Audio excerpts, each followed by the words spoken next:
Hi everyone, this is the GM intro Sushmita Tripathi and I welcome you all to the official YouTube channel of Olive Board. स्वागत है आप सभी का आज के सेशन में.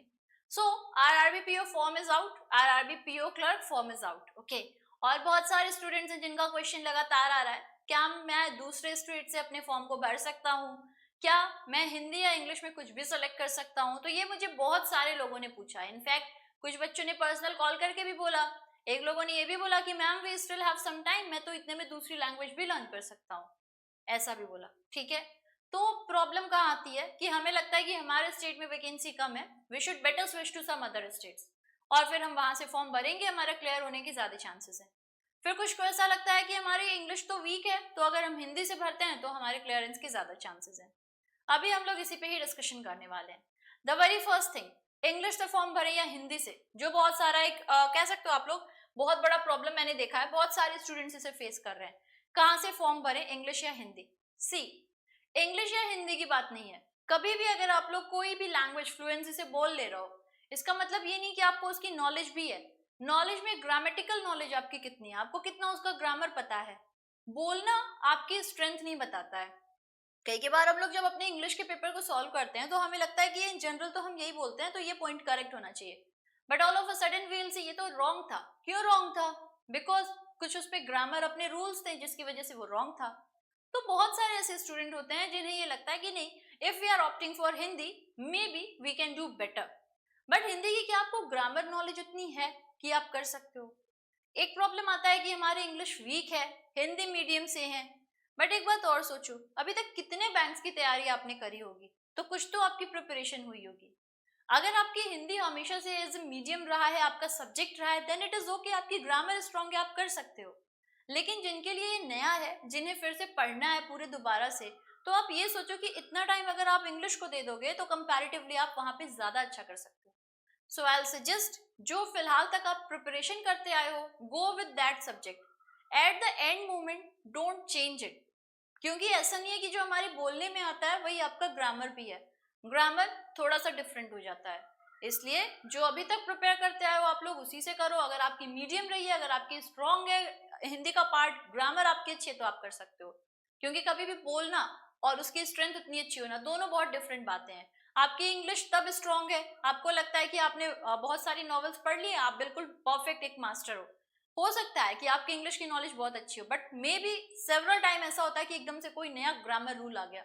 तो सबसे जरूरी है कि भाई आप लोग जो भी टाइम इधर उधर दे रहे हो, उस टाइम में अपनी इंग्लिश प्रिपरेशन पे ध्यान दे दो. इतने सारे एग्जाम्स में ऑलरेडी करते आए हो, तो थोड़ी सी और मेहनत कर लेते हैं. ठीक है, सो that is a simple advice from my and. Next thing is, कौन से स्टेट से फॉर्म भरें, जो एक बहुत बड़ा प्रॉब्लम है. बहुत सारे स्टेट स्टूडेंट्स पूछ रहे हैं कि मैम क्या हम दूसरे स्टेट से भर सकते हैं. I belong to UP. Can I fill my form from Gujarat? Can I fill it from MP? ऐसे बहुत सारी चीजें मुझे पूछी जा रही हैं.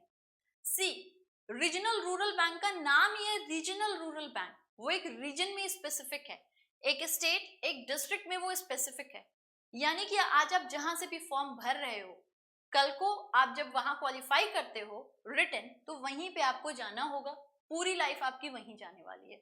ऐसा नहीं है कि आपको गुजरात से तमिलनाडु या तमिलनाडु से उत्तर प्रदेश में एकदम से ट्रांसफर मिल रहा है. ठीक है, तो ये स्पेसिफिक है एक स्टेट में, एक डिस्ट्रिक्ट में, वहां पे थ्रू आउट लाइफ आपको अपनी जॉब करनी होगी. तो बहुत सोच समझ के पहले का. नेक्स्ट मैं आपको ये कहूंगी कि जब भी आप लोग अपने फॉर्म को भर रहे हो और आपको ये लगता है कि आप ये 2-3 महीने में एक नई लैंग्वेज लर्न कर सकते हो, तो ये मैं कहूंगी कि आपकी भूल है. 2-3 महीने में आप लोग कैसे कोई लैंग्वेज इतनी लर्न कर सकते हो?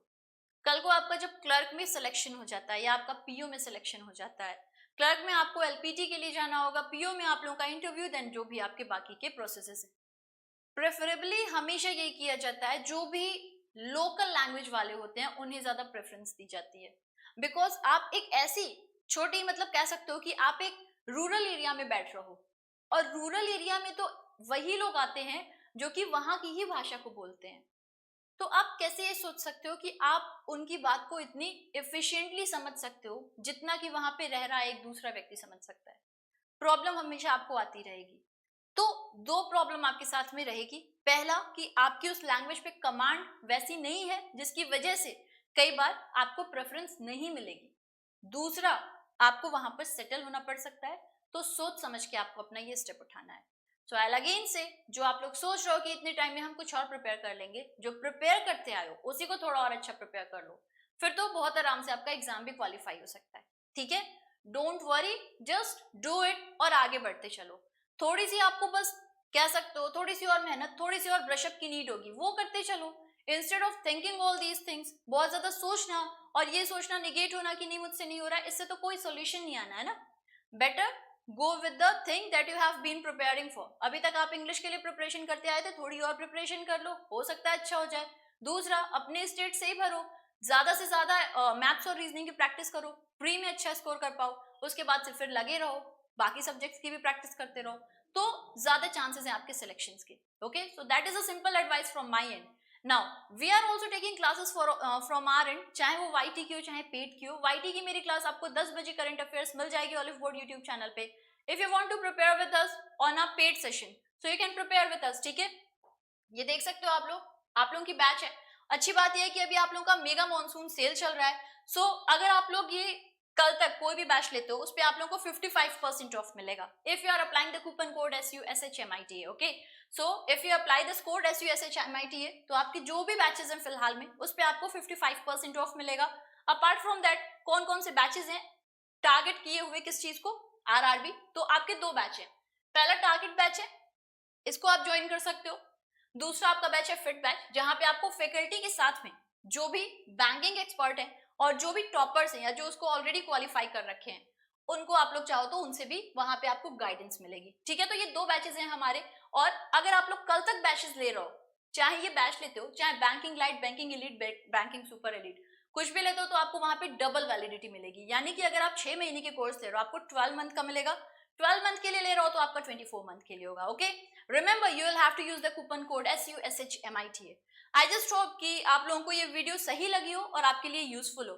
If you like it, please do give it a like. और अगर आपका कोई सा भी प्रॉब्लम है, you can contact me on my Telegram channel GSCA by Sushmita ma'am. We'll meet you people again. Till then, have a great day. Take care. Bye bye. Jai Hind, Jai Bharat. God bless you.